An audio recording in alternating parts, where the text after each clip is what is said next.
was on Saturday for the offense to hum the way it did?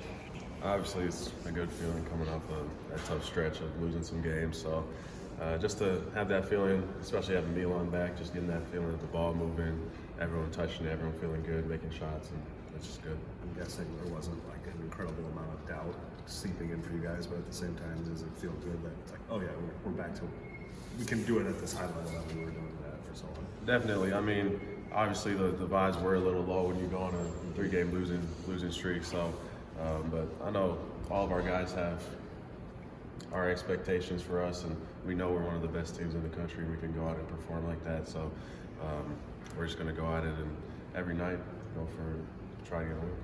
You drew up that play for Milan right away. Did you feel like, oh, he's going to make that? And then he doesn't. Doesn't score in the first half, and then, 14 in the second? I mean, it's that whole dynamic, like, to see him come back and not do what he wanted to do right away, but boom, start humming after that. Yeah, definitely. I mean, we all obviously knew the first play. We all expected it to go in. I mean, we run it multiple times ahead of the game. I think he hit it every time. So obviously it didn't go in, but he kept shooting. He kept getting to his spots. I like to see the aggressiveness early, even though it wasn't going his way. But obviously, coming out in the second half, he's not going to change. He's going to keep attacking his shots and getting to his spots. So I remember I gave up a shot to get it to him. I knew he was going to knock it in, and it's just good to have him back in the court. So there's some friendly jabs when he misses a play that's been designed for him for a whole week?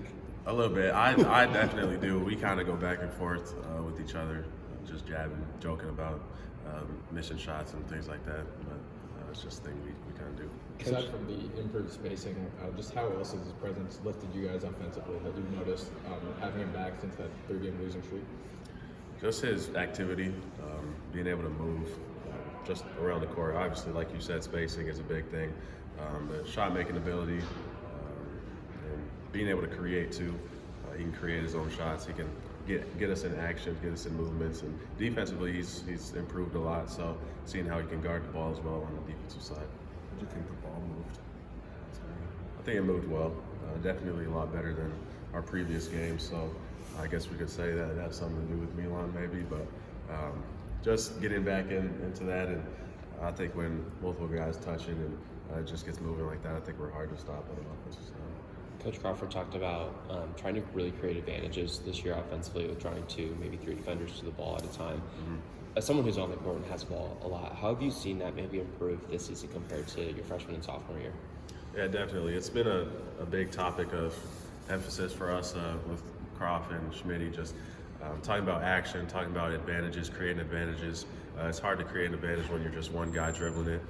So having actions like flare screens, pin downs, just ball screens, trying to draw 2 like you said, and then after that you kind of have a 4-on-3 or 5-on-4, whatever the advantage would be, and then attacking closeouts is something that they say is super important. So when the ball gets moving, just being shot ready, or if you're not going to shoot it, being ready to attack it. People can really overcomplicate offensive basketball, right? With all the terms you use or different schemes and whatever.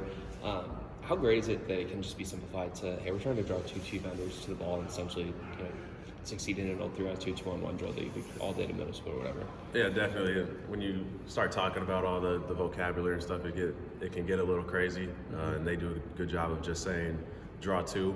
I mean, that's pretty simple. Everyone knows what that means. So if I'm coming off a ball screen and the big hedge is out, I'm trying to hit the pocket or trying to just swing it quickly. I'm not going to really try and beat that guy because I know that we already have that advantage of drawing 2 to the ball. So just making those simple plays. Has your shot evolved at all throughout the season with the shoulder and the thumb?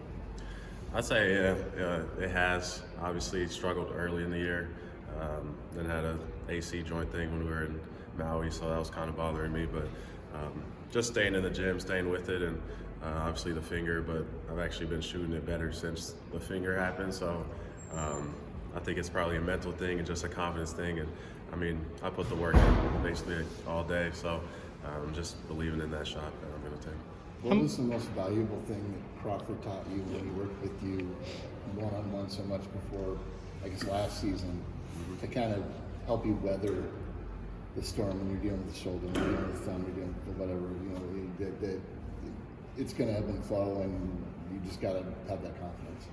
I'd say I'd say two things. It's being balanced and being shot ready at all times. So before the ball gets to you, having that mentality that I'm shot ready, I'm going to take this shot. And then obviously if they close out super hard, you make a different play. But just being shot ready, and TJ's been super on me about just being aggressive. Obviously hit a lot early in the first half against Arizona, and then Kansas was attacking my shots as well, and they just didn't happen to go in. But something that's great about Coach TJ is he was just confident in those shots I was taking and telling me to keep taking them. Croft said he thought your thumb was making you be more focused on every other detail of your shot.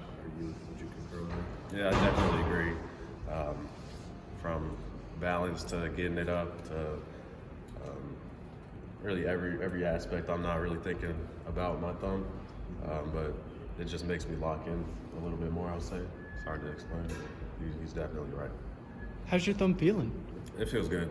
A lot better than a few weeks ago. It was hurting pretty bad every time I was out there, so not much swelling anymore, and got a lot of movement back in it, so it's feeling good. How much recovery stuff are you doing with, obviously, ice, but there's so many other things that you can do now? Shoot, red light therapy and laser things and all sorts of other things. Yeah, I mean, I don't understand half of the things I'm in there doing, but I know Vic does a great job. So I'm in there every day, doing different exercises, stretches, just strengthening. Whatever he tells me to do, I'm going to do it because he does a great job. So. Just passing the stuff back with Milan. Hey, your turn, my turn. Yeah, we've definitely been in there the same amount of time. Doing there's this rice bucket thing that you put your hand in and you just got to move the rice. I don't know what it's really doing, but me and him both do that. So yeah. Do you make that a competition between the two of you? Who can move the rice from one spot to the other quicker? We haven't, but if there's two guys that would make it a competition, it'd probably be us. Thanks, Tamin. Thanks, Tamin.